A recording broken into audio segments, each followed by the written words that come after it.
ওম ব্রহ্মা মুরারি ত্রিপুরন্তকারী ভানু শোষী ভূমি সুত বুধস্য গুরুশ্চ শুক্র শনি রাহু কেতব্য সর্ব গ্রহ শান্তি কর ভবন্তু ভুবন্তু। তো এর মাধ্যমে আমি আমার সমস্ত গ্রহ, এই যে নবগ্রহ আছে তার একটা শান্তির মন্ত্র পাঠ করার চেষ্টা করলাম। যদি ভুল হয় তাহলে ত্রুটি বিচ্ছুতি মার্জনা করবেন। কোনো কাজ শুরু করবার আগে আমাদের পুরোহিত মশাইরা, প্রত্যেক পুরোহিত মশাইরা একটা কাজ করান, সেটা হচ্ছে একটা সুচিতার একটা মন্ত্র থাকে। নিজেকে সুচিতার হিসাবে প্রতিষ্ঠা করবার জন্য সেখানে বলা হয়েছে ওম অপবিত্র পবিত্র বা সর্বাবস্থাং গত বিবাদ যশ্বরের পুণ্ডরিকাক্ষং সবাহ্য অভ্যন্তরং সূচি ওং সূচি ওং সূচি ওং সূচি। এই সুচিতার মন্ত্রের দ্বারা আমি আমার ভেতর এবং বাহিরকে পবিত্র করে আমি কাজ শুরু করলাম। এটা তার একটা মন্ত্র। এবার আমি যে কথাটা বলতে যাচ্ছি সেটা হচ্ছে প্রত্যেকটা ব্যক্তির তার জন্মের একটা ছক তৈরি হয়, সেই বা নেটাল চার্ট, সেটার উপরে বেস করে যখন বাস্তু দেখা হয় বা বাস্তুর রেক্টিফিকেশন করা হয় বা সেই ব্যক্তির অ্যাস্ট্রোলজিক্যাল পার্ট বেস করে যখন তার জন্য কী ভালো হবে সেটা যখন নির্ণয় করা হয়, তখন তার রেজাল্ট অনেক বেশি হয়। ট্র্যাডিশন বাস্তু তো অবশ্যই দরকার আছে, পাশাপাশি এটা তার সাথে যখন জুড়ে দেওয়া হয় তখন এর ফলটা অনেক বেশি হয়। তো আজকে ট্র্যাডিশন বাস্তু নিয়ে বলছি। ট্র্যাডিশন বাস্তুতে কিছু অনেক ধরনের মাপের একক রয়েছে, সেগুলো সমস্তই কিন্তু গাণিতিক ফর্মুলা, মানে গণিতের ম্যাথমেটিক্যাল ক্যালকুলেশন, বিভিন্ন এবং জিওমেট্রির উপরে বেস করে সে। তো আমি এই ক্যালকুলেশনের কয়েকটা নাম বলছি আপনাকে। ডিটেলস আলোচনা করতে গেলে তো অনেক বড় হয়ে যায়। তো সেখানে একটা জায়গায় বলা হয়েছে যে বাস্তু এই আয়াদি বলে একটা কথা আছে, সেখানে আয়াদির মধ্যে যে নামগুলি আসছে সেটা হচ্ছে ধূম, ধ্বজ,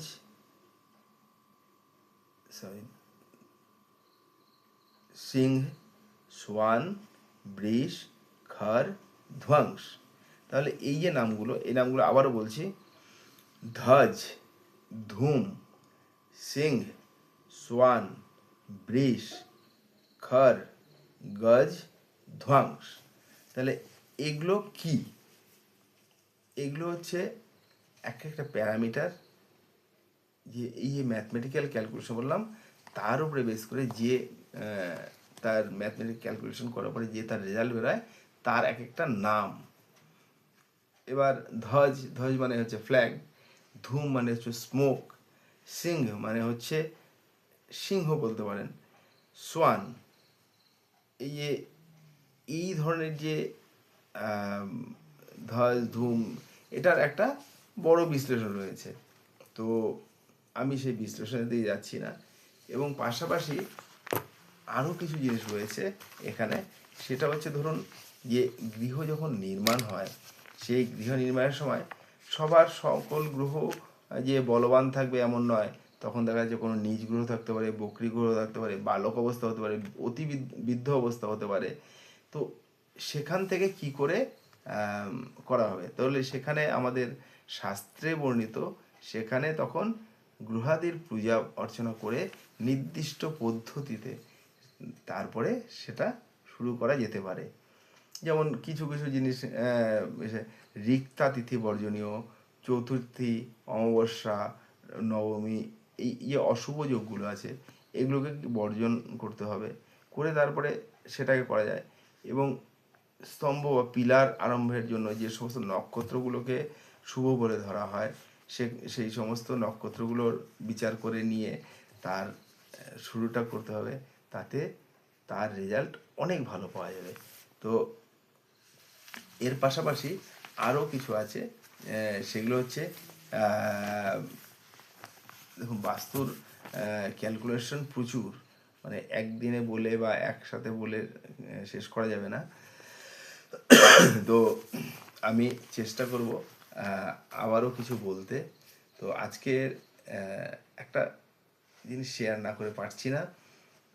একজন বাস্তুবিদ হিসাবে আজ থেকে প্রায় 2 বছর আগে আমারই পরিচিত একজন আমার ব্যক্তি, তিনি আমাকে ফোন করেন এবং খুব ইমার্জেন্সি কল, তুমি একটু তাড়াতাড়ি চলে আসো, কখন আসবে, ভীষণ উদ্গ্রীবতা।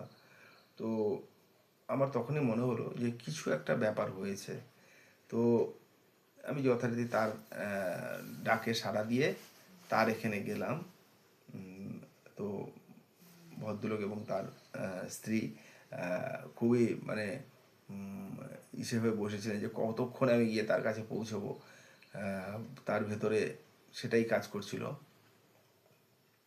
তো কোনো এক ব্যক্তি যে বাস্তু জানে বা বাস্তু করে এরকম বলে তার সাথে কথা হয়েছে।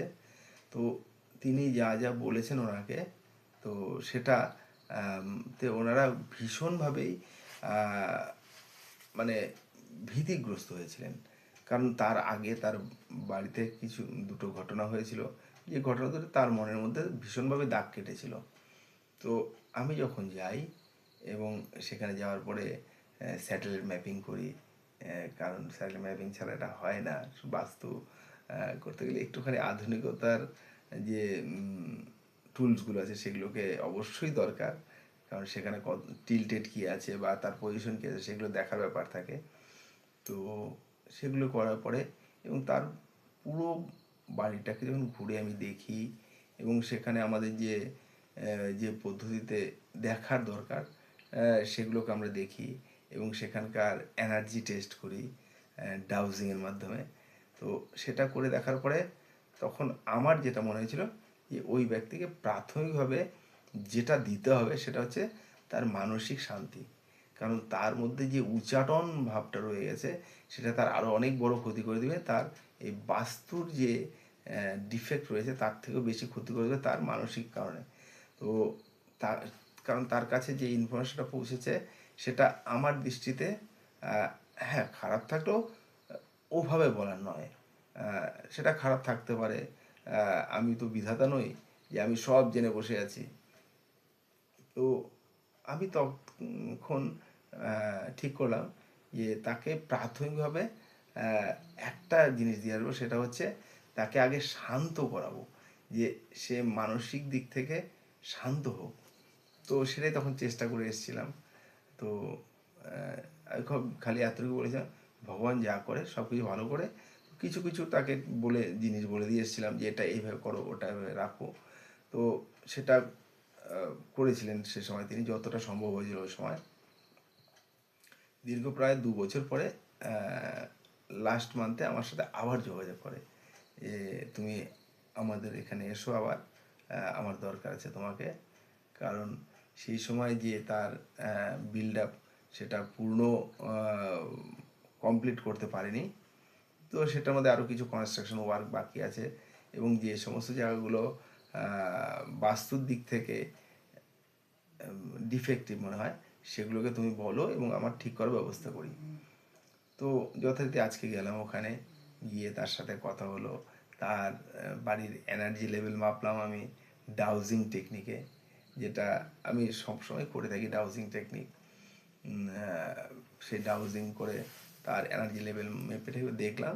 তো যা বলার তো ওনাকে বলেছি। তো আমি একটাই কথা বলবো, আমাদের যারা বাস্তুবিদ আছেন তারা, আমরা মানুষের উপকার করতে গেছি, ভীতি দেখাতে নয়। তো এই ভয়ের থেকে ভালো কিছু হয় না। তো প্রথম দরকার তাকে মানসিক শান্তি দিয়ে আসা। তো আমি সেটাই চেষ্টা করেছি এবং তাহলে কি হবে, সে অনেক বড় যদি তার প্রবলেম থাকে সেটা থেকে সে ওভারকাম করতে পারবে।